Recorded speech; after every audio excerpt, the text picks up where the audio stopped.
Welcome to the Momentum Matters podcast, where we have courageous conversations with women leaders. We'll hear about their accomplishments, their experiences, their challenges, and best advice. If you're inspired by women who have overcome the barriers and gone on to do extraordinary things, you're in the right place. My name is Karen Teraudis. I'm the founder and CEO of Social U, a digital marketing firm offering social media management, training, and consulting. Our guest for today's episode is Claire Gray, Manager of Community Outreach at Forge Breast Cancer Survivor Center. Forge offers breast cancer survivors and their loved ones support, knowledge, strength, and direction.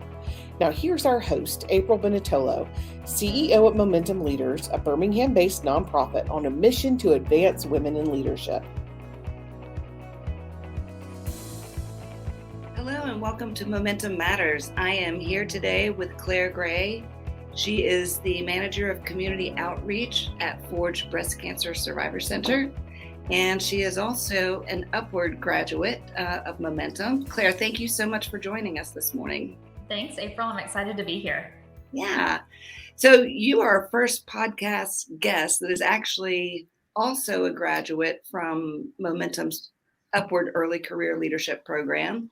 So the first thing I wanted to do is just see if you would share with our audience, what kind of led you to participate in Upward and so how you decided to go down that path. Yeah, well, it's an honor to be first and blaze that trail. So I remember receiving an email from a former boss and mentor who she forwarded on the announcement seeking applications for Upward and said, I think you should take a look at this. And I think you'd really benefit from it. And I remember just kind of looking at it, tossing it to the side, thinking, I've got so much going on right now. I'm a little overwhelmed, but it kept kind of pinging in the back of my mind. And at the time I was in this position where I was in somewhat of a flux. We had change within my department where I was. And so where I had been a peer, I was now acting in a managerial role. And I felt unfit, unprepared, treading water almost was how I felt. And so when that Upward email came through and I looked and I thought, this is something I could really benefit from. And I think that will help me not only now, but in the future as I do seek to grow in my career. So I ended up applying, was selected, and the rest is history. Yeah, so glad that you did because you were a great contributor to that first class. So we were super happy to have you there. So what were the top things about that experience that if you kind of dust off all the teachings from the year, what were the top things that you feel like you retained and that really shaped your current leadership style? Yeah, so it's interesting. I think there's a whole laundry list of them. So it's hard to narrow it down. I actually keep my Momentum binder next to me at my desk at work and flip through it on occasion. And I think one of the things that really stuck out with me early on was this session where we really discussed strengths and weaknesses and really looking at your purpose. What are the passions that you have? Who do you serve? And then what do you want from your career? Because for me, at least at that point, I hadn't really taken that step back to look at it. And so many sessions, you went from presentations and knowing your worth to communication. And if there's one thing that I've really drawn, it's communication. I also remember, April, early on, you leading a session and asking people how many people felt like they deserved to be in the room at that time, and this feeling of imposter syndrome. And it's not really something where everybody was, you had your hand maybe a quarter of the way raised, but almost every woman in the room raised her hand. And it was these doubts that we have as women of our professional worth. And you said, every single one of you was selected to be here and has a purpose in being here. And just having that affirmation of your worth was incredible. And so reminding me to know my worth when I go into a room, when I'm making a presentation or when I'm speaking with someone, knowing that I do have a seat at that table and that what I bring is valid. And, that to me there aren't words that I can use to know what that's given me in my career. Yeah. So I don't remember if I used this with your class, but one thing that I do often tell people that are, especially women that are struggling with that imposter syndrome, is remember um, you have the membership card that you need. And when you walk into a room and you're feeling a little bit inferior, or you're not sure how to approach things, to just envision, I have the membership card. I've got the Momentum membership card in my back pocket, and I deserve to be here. I am exactly where I am supposed to be in this moment.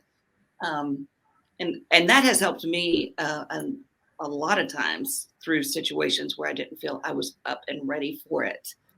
So that's something I always love to share.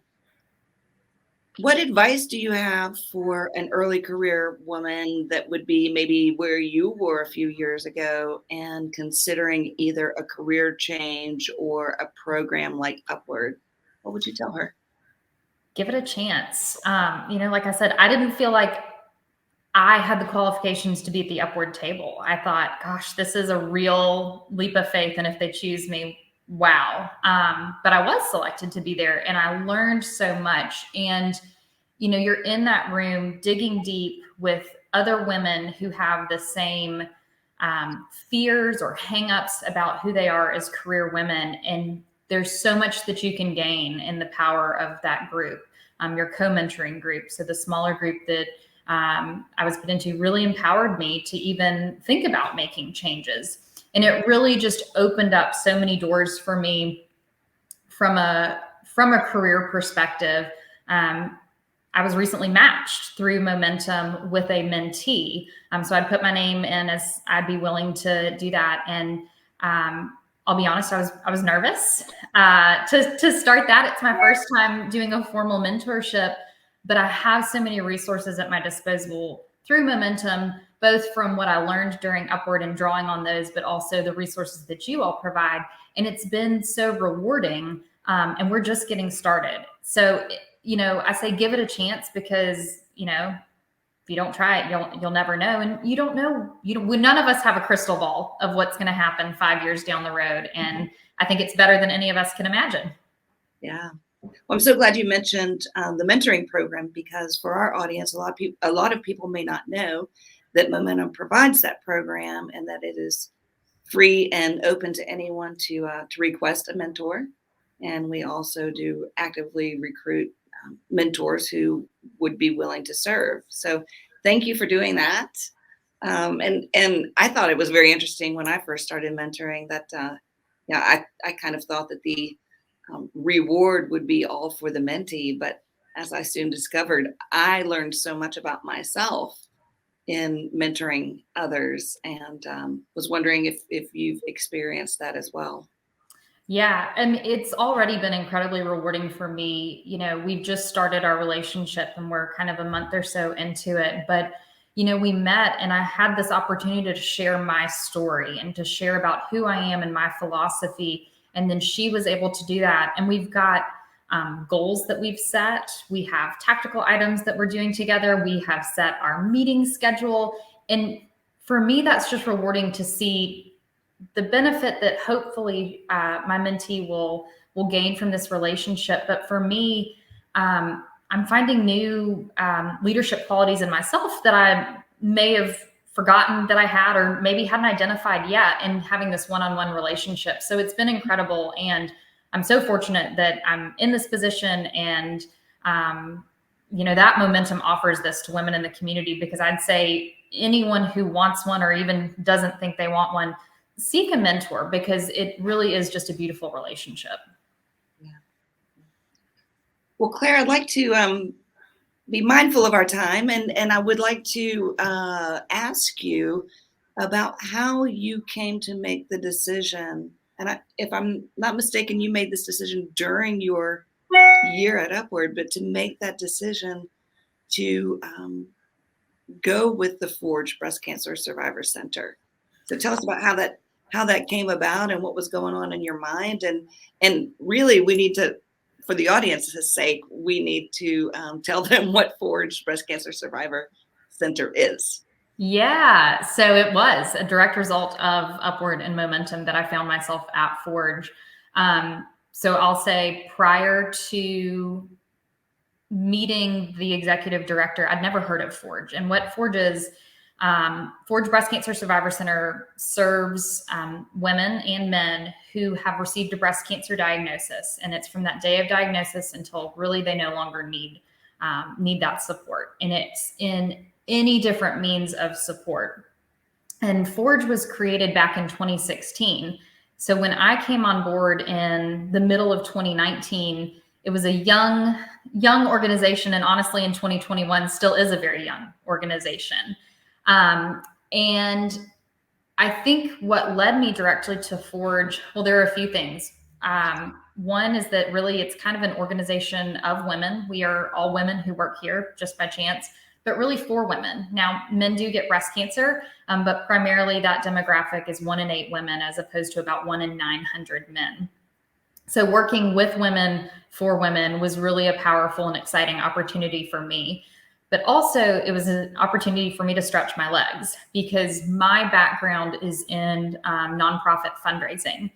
And Forge at the time was a special project of the Community Foundation of Greater Birmingham and the 4 area hospitals. So it wasn't even a 501c3 yet. It was a little baby organization.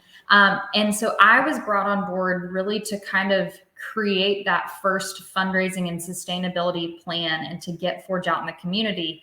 Oh, and also do the marketing, which for me, that was a skill set that I was very nervous about. It's not my background, but again, I attribute it to like knowing my worth, knowing that I have that, momentum card in my back pocket and I can lean on people. And that's what led me to make that change. It was a really exciting new opportunity to work in kind of a healthcare setting and really make an impact on people's lives when they're at their most vulnerable and in some of those darkest days. Yeah.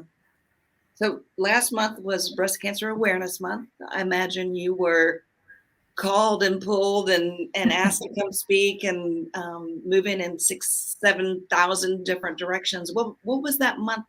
What was that like? What was the reception like? And what kind of are the what has been the evolution, or what have you witnessed as changes at Forge as a result of the pandemic? So lots loaded into one question. Yeah, well, and lots that I can share about that. So yes, October is by far our busiest month. So, we are not actively in the prevention space at Forge. What we say now, do not hear me say that. I want every person out there to go get a mammogram, to know their risk, to know family history, genetics. But where Forge really comes into is that day of diagnosis. So when someone hears those devastating and traumatic words of you have breast cancer, that there's a resource in the community, and we help with all of the non-medical. So from that perspective, October was crazy in that we were all over really central Alabama sharing about who we are, the services that we provide, and then how people can get to know us. And what we did was we hosted a number of different programs. We hosted our very first fundraiser, which was actually an incredible event. It was a lot of fun. It was a fashion show that we used local designers with 10 of our clients and volunteers to really empower them, to let them know that they matter, their story matters, but also that they are more than just a breast cancer diagnosis. And so that was a huge success for us. And the community really rallied around us. What was the haute pink? Yes, haute pink. Haute couture, and the pronunciation is great. We just kept saying hot because we're in Alabama, but it is French. But so October, was a busy month for us. But I think our big reminder is that breast cancer is not just October. Women are diagnosed all throughout the year, and so we want them to know that at any point in their journey, they can come to Forge, and we do any manner of different supports from kind of that non-medical point of view. So we offer professional mental health counseling free to women, their families, whoever needs it, because it's not just the person, those caregivers, the children, the parents, siblings, neighbors, they're all affected by this diagnosis. So we also want people to be able to get to treatment. So we offer support through rides to treatment, Lyft rides, gas cards, grocery cards, because it is expensive. But then the programmatic side of it, building that community of women who have that shared diagnosis. So through support groups, we have an incredible group of volunteers that work one-on-one with these women. And then just fun programming as well, because we found a lot of times when you do something like flower arranging or a chocolate tasting, you have a lighthearted event, but really some deep discussions can come through that where people can share really their vulnerable side. So our biggest goal is really to create this community of survivors who feel empowered to take an active role in their life beyond breast cancer. Yeah, I think you mentioned that when you came to speak with our Momentum group as well, that when you have this programming and sort of the triangulation, the focus of two women is on something that they're doing, and in that allows them to open up and really talk about what they're experiencing in a way they may not have if they were sitting down expressly to speak of that. Correct. And COVID gave us kind of that opportunity to pivot in a strange way, in that we, none of us were leaving our houses. We couldn't meet one-on-one, but we could share through a computer screen. And so that's where we really pivoted and were able to build that community virtually. And we still continue to build that community virtually. Many of our programs are hybrid, or we have some that are specifically virtual. But with COVID, it gave us the opportunity to really think about what's relevant, what matters to people in their journey, and then how can we be there to provide those supports. And quite honestly, because we're a young organization, we have the ability to pivot. We have the ability to throw the spaghetti noodles on the wall, see which ones stick, and then go from there. And that's where COVID really gave us that opportunity, was to respond to the needs of the community and to actively seek to work there. And so in a normal sense, in a post-COVID, we can feel fairly safe about meeting again world. If I come to Forge, what can I expect to experience? What can I expect to feel?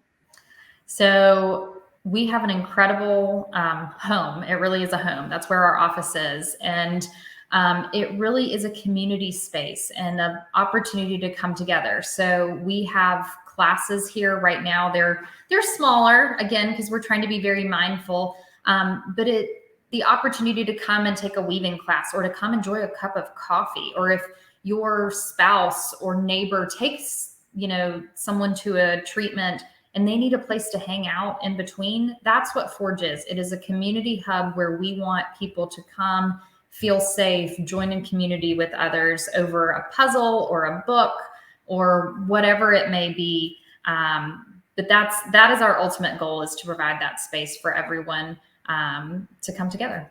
And you also partner and offer some counseling. Yes.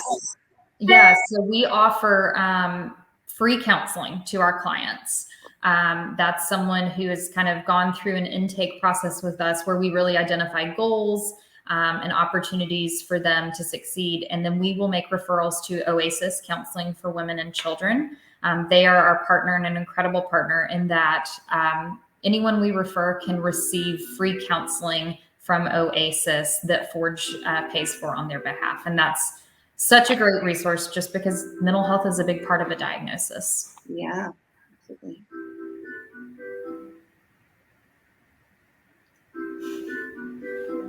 Okay. We'll edit that part out.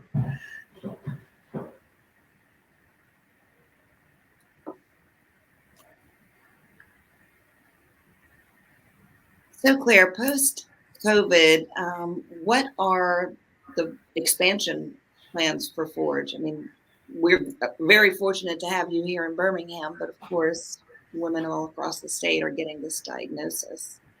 That's right. And so that's where, I think COVID also gave us that opportunity to see where we need to be. And I would say we've done some organic expansion beyond our 5-county area here, just because we have virtual opportunities now through Zoom or other platforms. But I would say ultimately our goal is to serve women statewide and to not have barriers. So while our physical office may be here in Birmingham, we have the opportunity through virtual components or with partnerships to serve women who may be down in Mobile, Huntsville, Montgomery, and every small town in between. So our goal, I think, is ultimately to move to statewide for breast cancer. And that is because, to our knowledge, we're the only organization offering these types of support statewide. So you don't have to be just in Birmingham to receive that support. We want any woman in Alabama to be able to access us. Right.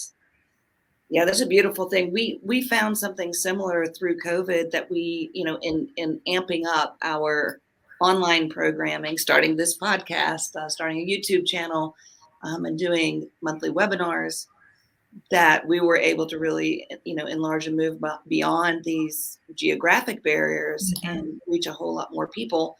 And even once things resume and, we can do a lot of in-person programming again, you don't want to give that up, because it's all a good thing. That's exactly right. I mean, we have some of our very successful programs, like we offer coffee conversations, which are in essence a podcast, but it's a conversation with someone over, a breast cancer related topic. And those have become very popular and they're entirely virtual. And I don't see those going away just because we can hopefully safely gather without barriers. We want people to see us. And so likewise, I mean, we started a YouTube channel, we started those conversations, and it gives people the opportunity to access a resource that they need, regardless of where they are. Interestingly enough, we had someone join us early on in COVID. She found us and she lives in Washington State. Yes. We don't really serve Washington State, but since we were virtual, we said, sure, come on. And it was so interesting because it was actually her dad who had breast cancer, but she had kind of been reeling from that. And so she would join certain virtual programs and interact with us. And she was on, we do something called Morning Pages. It's a journaling program. And she had joined that one early Monday morning. So she's on Pacific time. So she's joining at 6 a.m. And she messaged one of our staff members in the chat privately and just said, like, thanks so much. I received my breast cancer diagnosis yesterday. Oh, wow. But she'd found that community through us. And that was a very humbling experience for us that, in the darkness of COVID and the darkness of, so many less diagnoses, we were able to make that impact on this woman and hopefully countless others. So she first contacted you in order to support her father, and then she received her own diagnosis. That's exactly right. Wow. Yeah. Yeah. So if someone does receive a diagnosis, what is their first step? So we want to make it easy. And honestly, a lot of times people are so overwhelmed, they don't know how to pick up the phone. So we can do it any number of ways. We've reached out to so many doctors, surgeons, oncologists all across the area to say, if you have someone that gets that diagnosis, give them our information. So a doctor can refer directly to us if their patient gives them permission, and then we can contact that person. If someone decides they're completely overwhelmed, they can just give us a call, and it's very easy. We have both a local number and a 1-800 number. You can email us. There's no real formal process for getting in touch with us. We just want it to be easy. A lot of times the voicemails I actually get are from, hey, my niece was diagnosed and I'm trying to get some resources for her, or my neighbor's going through a really tough time. What can I do for her? And I say, if she gives you permission for us to call, we can do that. Here's our website, which also is a great first step. And it's just forgeon.org. And it lists a bunch of resources, because a lot of times we find that people need a few different touch points before they're willing to make that call and say, hey, I really do need help. I'm struggling. So phone, email, website, referral from a doctor, any way you want to get in touch with us, we want to be there. So what is that 1-800 number? Great question, April.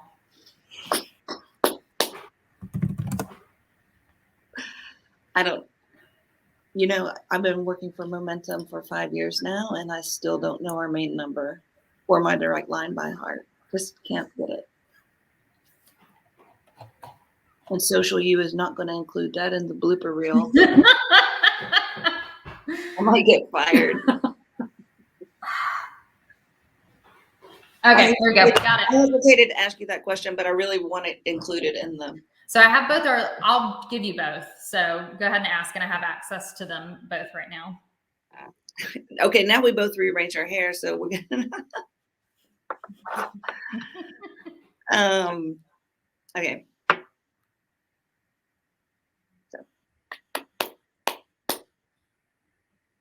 So Claire, one thing I do want to make sure our audience gets a chance to hear is what that 800 number is. Yeah, absolutely. So it is 1-800-811-8925.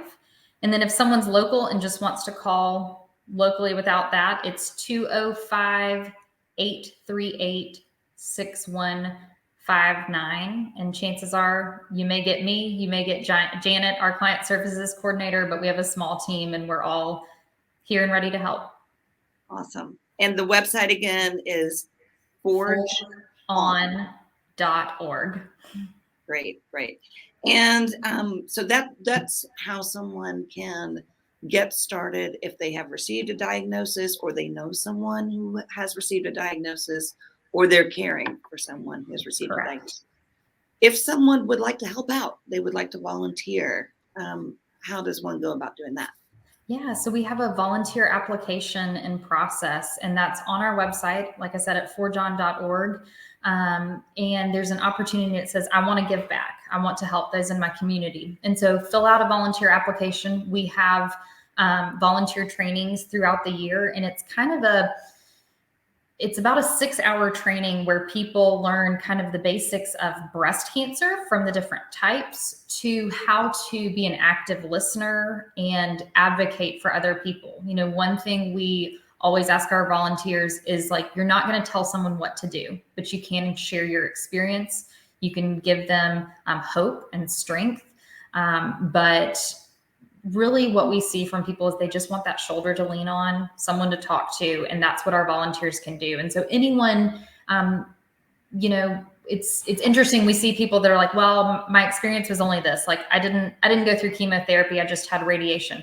That's still a really valid experience that a lot of women have. And so anyone who's been impacted by breast cancer, if they want to give back in any way, we would love to have them. We're always looking for volunteers. Fantastic. Claire, I wish you the best through the expansion with Forge. So proud to have you be part of that organization, and so proud to have that organization right here in Birmingham. I mean, how fortunate are we? And I'm excited to see where it grows from here across the state. Yeah, me too. Thank you so much, April. I appreciate it. Okay, we'll see you soon. Okay, bye-bye.